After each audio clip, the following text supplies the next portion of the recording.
গল্প জঙ্গল সাফারি। অরণ্যের নৈশব্দকে তোয়াক্কা না করে সারি দিয়ে চলছে জঙ্গল সাফারির হুড খোলা জিপগুলো। ঘড়িতে ভোর 5টা হলেও পাখিদের কিচিরমিচির আর পশুদের বিচিত্র ডাক শুনে বোঝা যাচ্ছে জঙ্গল জেগে থাকে, কখনো ঘুমোয় না। ঠান্ডা হাওয়ায় শীত শীত লাগলেও শরীরটা যেন জুড়িয়ে যাচ্ছে। মেন রোড থেকে বাঁদিকে ঢুকতেই জঙ্গল আরও গভীর, দূরে তাকিয়ে শুধুই অন্ধকার। মনোজিৎ বাবুরা পুরো ফ্যামিলি 2 দিন হলো গরুমারা ফরেস্টে বেড়াতে এসেছেন। পুরো ফ্যামিলি মানে স্ত্রী যশোধারা, ছেলে সাগ্নিক, ছেলের বউ সমীরা আর 5 বছরের নাতি উপল, যার ডাকনাম বিট্টু।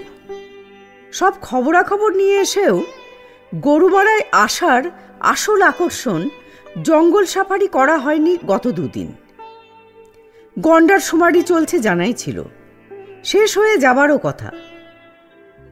কিন্তু গরুমারা ফরেস্টে পৌঁছে জানা গেল বিশেষ কোনো কারণে প্রোগ্রাম 2 দিন পিছিয়ে গেছে। পাহাড়ে ঘোরার কোনো আগ্রহ ছিল না, যেহেতু এদিকের পাহাড়ে বহুবার ঘোরা হয়ে গেছে ওদের। কিন্তু বেড়াতে এসে রিসর্টে বসে থাকারও তো কোনো মানে হয় না, তাই ঝালং, বিন্দু এইসব ঘুরে আসা হয়েছে গত পরশু। গতকাল চা বাগান দেখতে বেরিয়েছিলেন।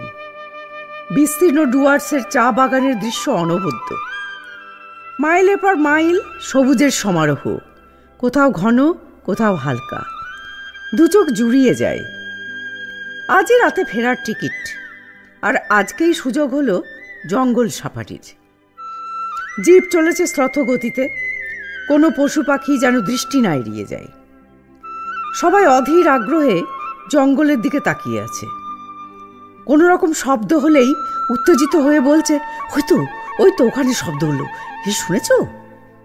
জিপের চালক শ্যামল বলল, আপনারা জোরে কথা বলবেন না, দেখার মতো কিছু পেলে আমিই বলে দেব।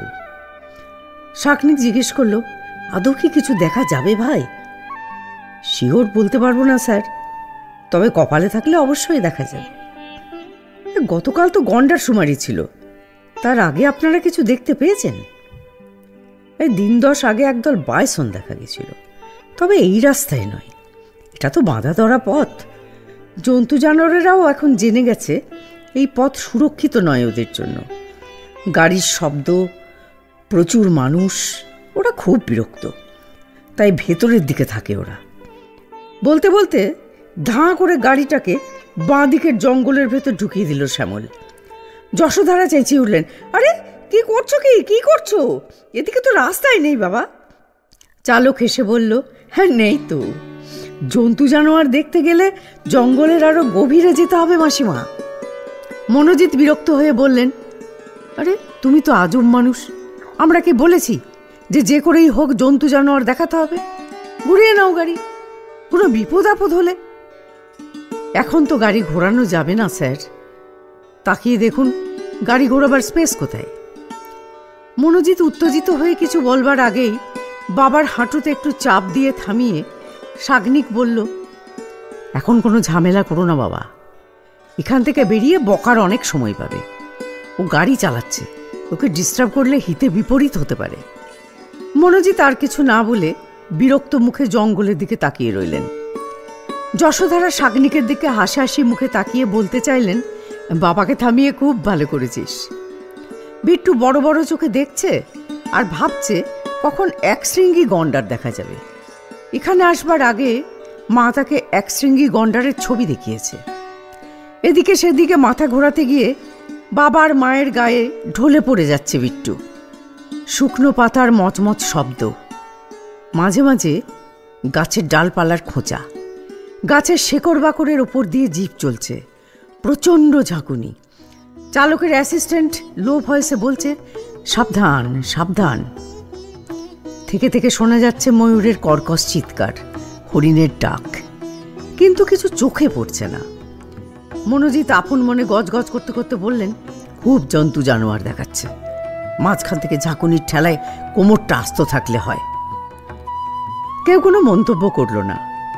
সমীরার ফটোগ্রাফির শখ, সে ছবি তুলে চলেছে ফটাফট, কখনো ভিডিওতে, কখনো স্টিল ক্যামেরায়। হঠাৎ জিপটা থামিয়ে শ্যামল বলল, ওই দেখুন, বাঘের পায়ের ছাপ। খুব বেশিক্ষণ আগের কথা নয় মনে হচ্ছে, সেই জন্যই হরিণ টরিণ এদিকে দেখা যাচ্ছে না। ওরা তাড়া খেয়ে অন্য দিকে চলে গেছে। নিস্তব্ধ জঙ্গল বলে ওদের ডাক শুনতে পাচ্ছেন। শাগনিক বলল, তার মানে বাঘটা আশেপাশে থাকতে পারে বলছো? থাকতেই পারে, চলুন এগিয়ে দেখি কি ব্যাপার। একদম সাইলেন্স কিন্তু। বাঘের কথা শুনে সবাই একটু সন্ত্রস্ত, কেউ মুখে প্রকাশ করছে না। কিছুদূর এগোতেই হঠাৎ সামনের দিকটা কেমন যেন অন্ধকার হয়ে গেল। কেউ কিছু বোঝবার আগেই অ্যাসিস্ট্যান্টটা উত্তেজিত হয়ে বলল, ভাইসরের দল শ্যামলদা। ব্রেক কষে শ্যামল থামিয়ে দিল জিপ। সামনেই কিছুটা দূরে দাঁড়িয়ে আছে এক দল কালো বাইসন। হঠাৎ যেন ঘন কালো মেঘ আকাশ ঢেকে ফেলল। বিরাট শরীর আর বিশাল আকারের শিং, বিস্ফারিত দৃষ্টি। বিট্টু ভয়ে জড়িয়ে ধরল মাকে। যশোধারা মনে মনে ভগবানকে স্মরণ করলেন। মনোজিৎ বিস্ফারিত চোখে আসন্ন মৃত্যুদূতের দিকে তাকিয়ে রইলেন। শাগনিকের বুকের ভেতরে ঢিপ ঢিপ করলেও মুগ্ধ হয়ে দেখছে সেই দৃশ্য।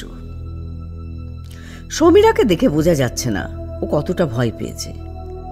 বিট্টুকে ঠাকুমার দিকে এগিয়ে দিয়ে ছবি তুলে চলেছে। কতটা সময় এভাবে কাটলো কারোর হুঁশ নেই। সম্বিত ফিরল বন বিদীর্ণ করা বাঘের ডাকে। আশ্চর্যের ব্যাপার, বাঘের হাঁক শুনেই কিনা কে জানে বাইসনের দলটা তড়িঘড়ি জঙ্গলের গভীরে ঢুকে মিলিয়ে গেল। স্বস্তির নিঃশ্বাস ফেলে শ্যামল জিপ স্টার্ট করল। শাগনিক বলল, আবার এরকম কিছু ঘটতে পারে নাকি শ্যামল? শ্যামল বলল, জঙ্গলে কি কোনো কিছু আগে থেকে বলা যায় দাদা? একটু আগে যা ঘটল, আমি এতদিন এই কাজে আছি, কোনো দিন এরকম দৃশ্য দেখিনি।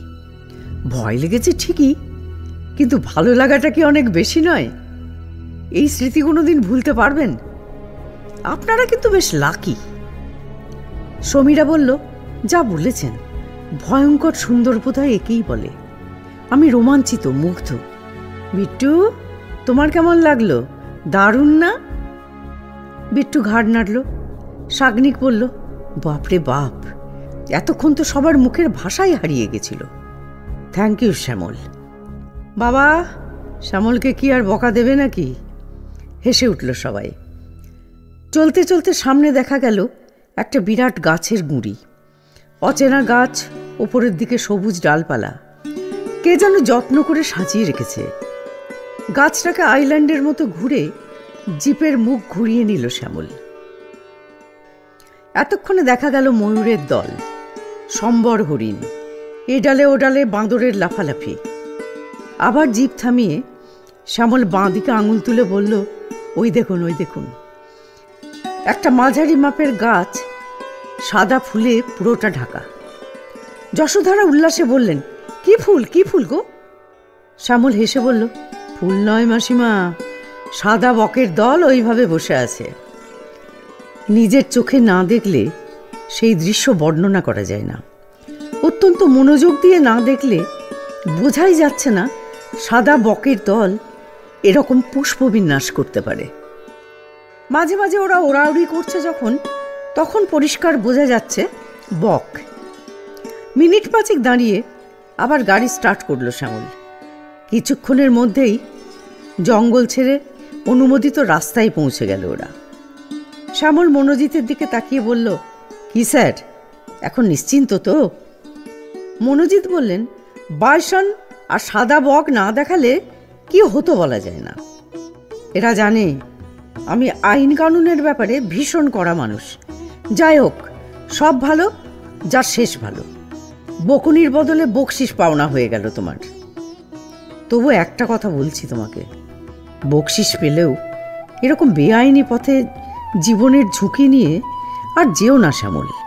জীবনটাই যদি চলে যায়, বকশিস কোন কাজে লাগবে বলো দেখি? আর শুধু তোমার জীবন তো নয়, তোমার দায়িত্বে যেসব ট্যুরিস্ট নিয়ে যাবে তাদেরও প্রাণের ঝুঁকি। শ্যামলের মুখে বিষণ্ণ হাসি। সূর্যদেব তখন উঠি উঠি করছেন। বাতাসের শীতল আমেজ, তখনও জঙ্গল ছেয়ে আছে।